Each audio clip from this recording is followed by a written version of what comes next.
to the batter. And to the first baseman under. And that's it for Atlanta. They won last night. They won this evening. And John Smoltz has pitched Atlanta into the World Series. John Smoltz was dominant as a starting pitcher for the Atlanta Braves during their run as a perennial postseason participant, and also thrived as one of the game's best relievers. Got all three. And on the first. You know, my first 3 years was on a team that lost 100 games every year, so I never thought 14 years in a row I was going to be given the opportunity to play in the playoffs.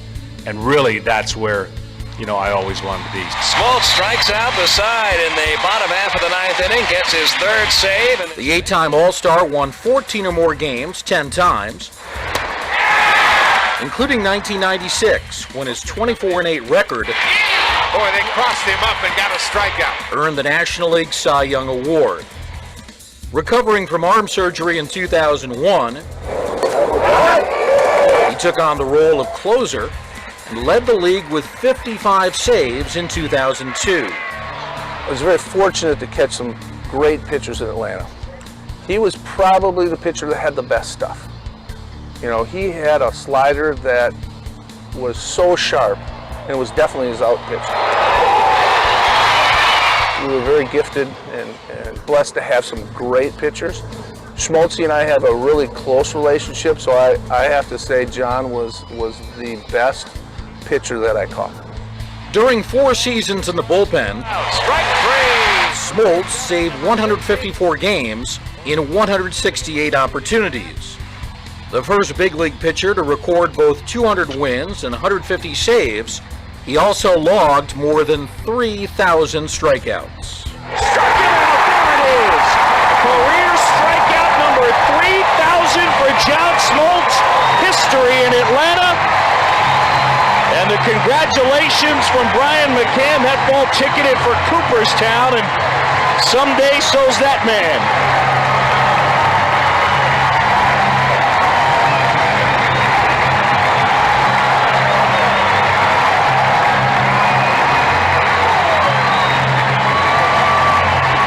.42 Eastern Time. Number 3,000.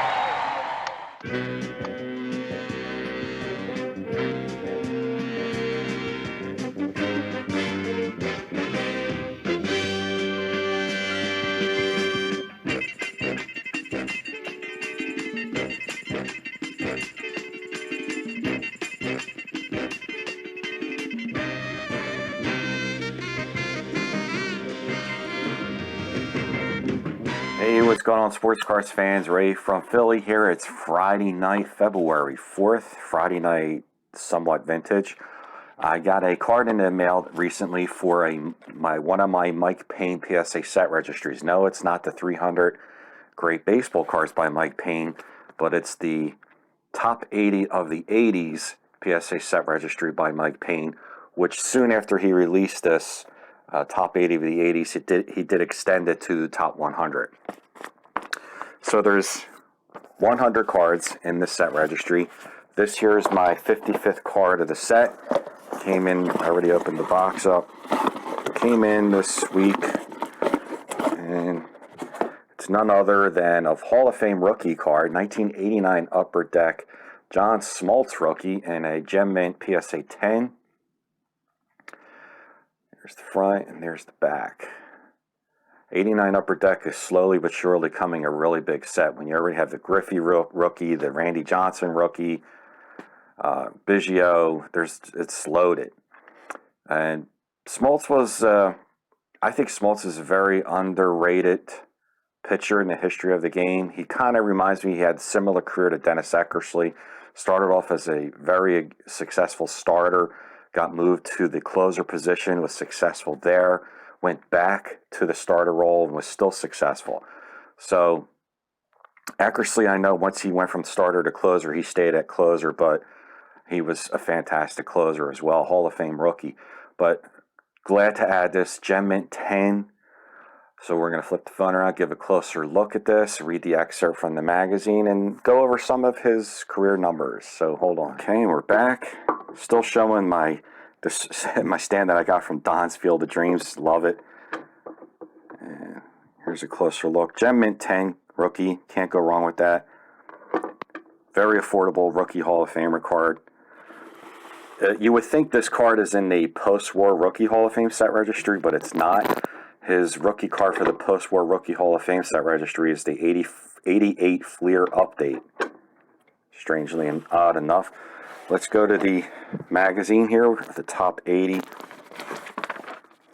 So I'm pretty much, I have completed both this entire page. I have that Donruss Carter. This is a Nestle Ripken, very hard to find. I have that, Mattingly, not Ripken. I have the 82 Fleer Ripken. This I'll never get, this Johnny Ray error card.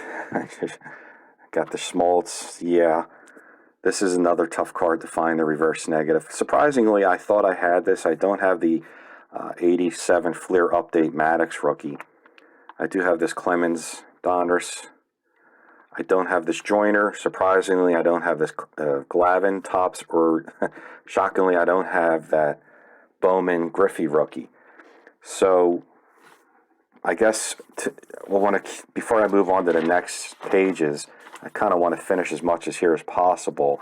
So I'm going to aim for this Maddox, the Joyner, Glavine, and Griffey will probably be the next 4 cards that I'm going to be aiming for. But let's see what Mr. Payne says in this magazine. In 1987, the Detroit Tigers were making one last attempt at a World Series appearance with the band that had gotten them in the World Championship just 3 years before. And so they parted with a 20-year-old Michigan native named Smoltz, trading him to the Braves for 36-year-old veteran Doyle Alexander. Alexander went 9-0 from mid-August on. Even so, let's just say the Braves won the trade. Absolutely. I would say so. So there you have it. Let's try and go over some of his numbers now. Like I said, kind of has a very similar career to Dennis Eckersley. Started off as a great starter and then moved on to a successful closer. The Gem Mint 10s on the upper decks, the main thing they look for is that diamond hologram there, that they want to see all 4 sharp points. Okay, so let's move on to the screen now and take a look at his career statistics. Hold on. Right, so we're back on Baseball Reference, and he was an 8-time All-Star, Silver Slugger Award winner, National League Championship Series MVP, 1995 World Series champion, did win a Cy Young Award, Roll-Eight's Relief Man of the Year, and inducted to the Hall of Fame. And look at his career numbers: 213 wins, 155 losses, a 3.33 ERA, and something some of you might have not known is also in the 3,000 strikeout club with 3,084. So he started as a starter in 1989 and was very successful at it. In 2000, he missed the entire year, did not play in the majors or minors, was injured, so missed the year there. 2001 was then a closer, got 10 saves. 2002, 55 saves. 2003, 45 saves. 2004, 44 saves. 2005 went back to the starting rotation, won 14 games, 16 games, 14 games. Went to Boston for half a year and St. Louis. So if you figure, if he didn't become a closer and had 1 year of injury, that's 4 seasons. He averaged 12 wins a season. That 213 win total would have been reached 250 wins. And he had 3,084 career strikeouts. If he would have pitched those 4 seasons as a starter, would have easily got about 3,500 strikeouts. But nonetheless, still a very successful closer with 154 saves is no joke. Move on down here. He was elected to the Hall of Fame in 2015, his first year on the ballot, with 82.9% of the votes. And he won the Cy Young in 1996. And a similar comparison, I'm going to see if he's compared to Eckersley. He's not. He's compared to 3 Hall of Famers: Jim Bunning, Catfish Hunter, and Don Drysdale. And I would say that's pretty correct. He's also compared to Curt Schilling, Louis Tiant, who I think should be in the Hall of Fame, Bob Welsh, Jim Perry. compared to a lot of great pitchers. His Hall of Fame monitor is 162. The average player gets in at 100. So just, I think he's very underrated. I think he's underrated in the league and underrated in the hobby. Maybe because he's in that modern era of an 89 upper deck, don't know. But I think in time, people will really start to acknowledge him. He, like I said, he won the Cy Young with a 24-8 record in 1996. Just a stellar career for a guy who deserves it. So one last look. There's your card for the Friday night vintage, the 1989 Upper Deck. John Smoltz, rookie, who also does great commentary work on MLB Network. Very, very good. I like him a lot. And there you have it. So I appreciate all your likes and comments. Stay tuned for more. I got a couple more Reggie Jackson cards coming in for the Reggie Jackson Topps run. Until then, like I always say, have fun with it and see you real soon. Take care.